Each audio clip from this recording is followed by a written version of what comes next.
श्री कृष्ण जन्माष्टमी हिंदू धर्म का एक प्रमुख त्योहार है जो भगवान श्री कृष्ण के जन्मोत्सव के रूप में मनाया जाता है।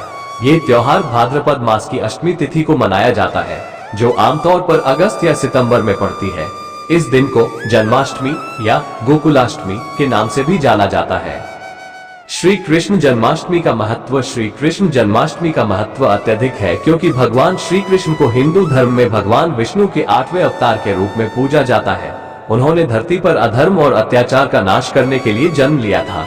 उनके जन्म का मुख्य उद्देश्य कंस और अन्य दुष्टों का विनाश करना, धर्म की स्थापना करना और जीवन में प्रेम, भक्ति और न्याय के महत्व को समझाना था।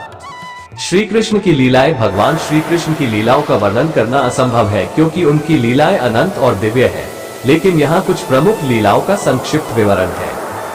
1. माखन चोर लीला। कृष्ण के बाल्यकाल की यह लीला बहुत प्रसिद्ध है। कृष्ण अपने बाल सखाओं के साथ मिलकर गोपियों के घरों से माखन चुराते थे। ये लीला उनके चंचल स्वभाव और गोपियों के प्रति प्रेम को दर्शाती है। 2. कालिया नाग दमन। यमुना नदी में कालिया नाग नामक एक विषैला नाग निवास करता था जो यमुना के जल को विषैला बना रहा था। श्री कृष्ण ने अपनी लीला से उसे पराजित कर यमुना को शुद्ध किया और कालिया नाग को मथुरा छोड़ने का आदेश दिया। 3. गोवर्धन पर्वत उठाना। इंद्रदेव के कोप से ब्रजवासियों की रक्षा के लिए श्री कृष्ण ने अपनी छोटी उंगली पर गोवर्धन पर्वत को उठा लिया था। इस लीला से उन्होंने ये सिखाया कि अहंकार और दंभ का कोई स्थान नहीं है और भगवान की कृपा से सभी विपत्तियों का सामना किया जा सकता है। 4. महाभारत में भूमिका। महाभारत के युद्ध में श्री कृष्ण ने अर्जुन के सारथी की भूमिका निभाई। उन्होंने अर्जुन को गीता का उपदेश दिया जिसमें कर्मयोग, भक्ति योग और ज्ञान योग का महत्व बताया। गीता के माध्यम से श्री कृष्ण ने जीवन के विभिन्न पहलुओं को समझने और उनका पालन करने का संदेश दिया। जन्माष्टमी का उत्सव। जन्माष्टमी के दिन भक्तगण व्रत रखते हैं और रात में भगवान श्री कृष्ण के जन्म का उत्सव मनाते हैं। मंदिरों में विशेष पूजा अर्चना होती है और भगवान श्री कृष्ण की लीलाओं का गुणगान किया जाता है। रात के 12 बजे जब भगवान श्री कृष्ण का जन्म होता है तो मंदिरों में शंख और घंटियों की ध्वनि गूंजती है और भगवान का जन्मोत्सव धूमधाम से मनाया जाता है। श्री कृष्ण का जन्म और उनकी लीलाएं ये संदेश देती हैं कि जीवन में धर्म, सत्य और प्रेम का महत्व सर्वोपरि है। उनके आदर्शों का पालन कर हम अपने जीवन को सफल और सार्थक बना सकते हैं। श्री कृष्ण की कथा बहुत विस्तृत और गहन है जिसे संक्षेप में समेटना कठिन है। फिर भी मैं आपके लिए भगवान श्री कृष्ण के जीवन और उनकी प्रमुख घटनाओं का विस्तार से वर्णन करूंगा। बाल लीलाएं और गोकुल का जीवन। 1. कंस का वध। भगवान श्री कृष्ण के जन्म का मुख्य कारण कंस का अंत करना था। कंस मथुरा का अत्याचारी राजा था जिसने अपनी बहन देवकी और उनके पति वासुदेव को जेल में डाल रखा था क्योंकि उसे यह भविष्यवाणी हुई थी कि देवकी का 8वां पुत्र उसका विनाश करेगा। जब कृष्ण का जन्म हुआ तो वासुदेव ने उन्हें गोकुल में नंद बाबा और यशोदा माता के पास सुरक्षित पहुंचा दिया। कंस को मारने के लिए कई असुरों को भेजा परंतु श्री कृष्ण ने बचपन में ही उन सभी का वध कर दिया। अंततः कंस के अधर्म को समाप्त करने के लिए भगवान श्री कृष्ण मथुरा गए और कंस का वध किया। 2. पूतना वध। कंस ने पूतना नामक एक राक्षसी को भेजा जो नवजात शिशुओं को विषपान कराकर मार डालती थी।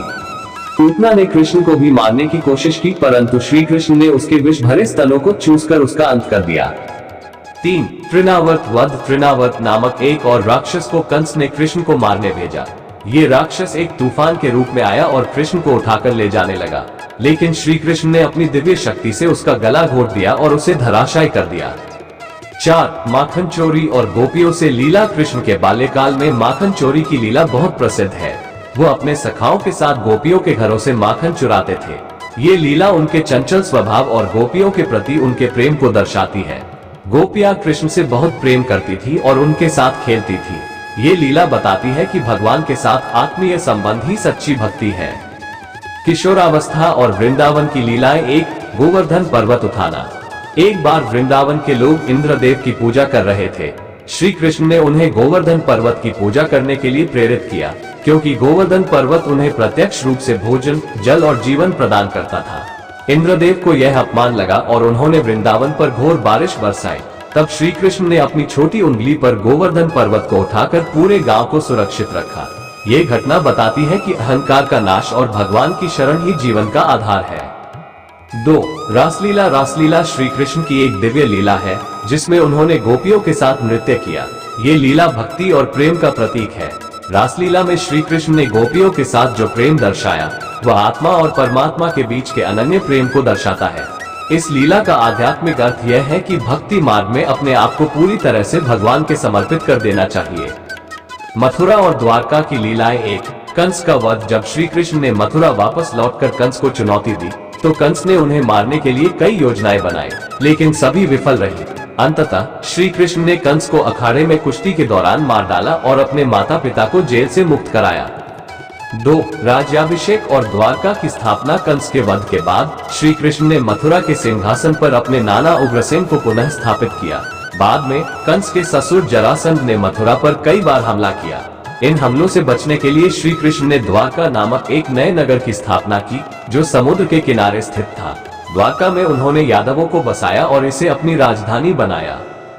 3, काल्यवन और मुचुकुंद की कथा। काल्यवन, जो कंस का मित्र था, ने मथुरा पर आक्रमण किया। श्री कृष्ण ने उसे पराजित करने के लिए मुचुकुंद राजा की सहायता ली।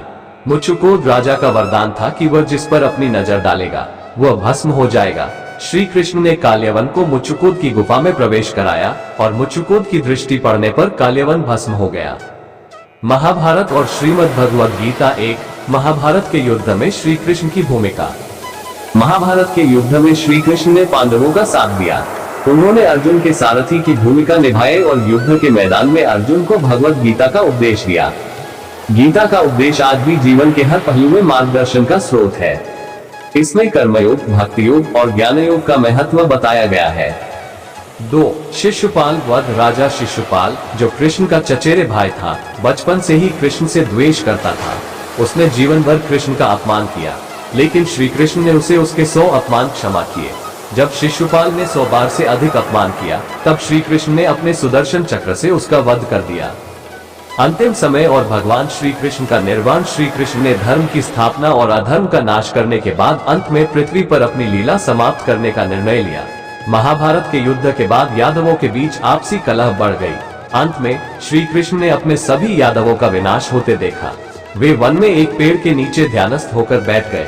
तभी एक शिकारी ने उन्हें हिरण समझकर उनके पैर में तीर मार दिया। इस प्रकार भगवान श्री कृष्ण ने मानव रूप में अपनी लीला समाप्त की।